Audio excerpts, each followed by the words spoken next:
GETTYJohn Humphrys took Elmar Brok to task over his criticism of Theresa May's Brexit speech, which seemingly managed to unite both Brexiteers and Remainers.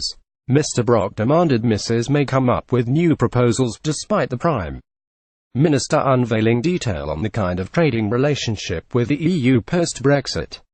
In her long-awaited speech yesterday afternoon, Mrs. May warned both sides had to accept hard facts. GETTYJohn Humphrys took Elmar Brok, a German MEP, to task over his criticism of Theresa May's speech. She admitted that single market access would be less than it is now, and the UK would have to pay into some EU agencies.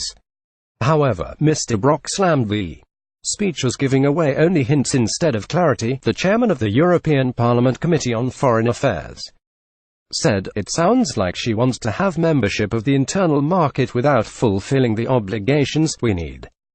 The British position: we've had enough of the nice remarks about the future partnership. We need to sort out the withdrawal agreement. We have to finalize that by October. We need to agree on rules and regulations. On the transition, on the border question, if Britain rejects the EU drafts, then come up with another proposal. We have heard nothing yet. We lose months after months because there is no concrete negotiations." Getty in her long-awaited speech yesterday afternoon, Mrs. May warned both sides had to accept hard facts. "We accepted we'll have to compromise in certain areas. Is the EU prepared to compromise?"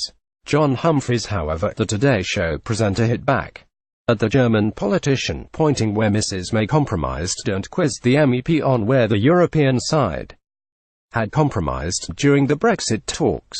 Humphrys said, "We accepted we'll have to compromise in certain areas.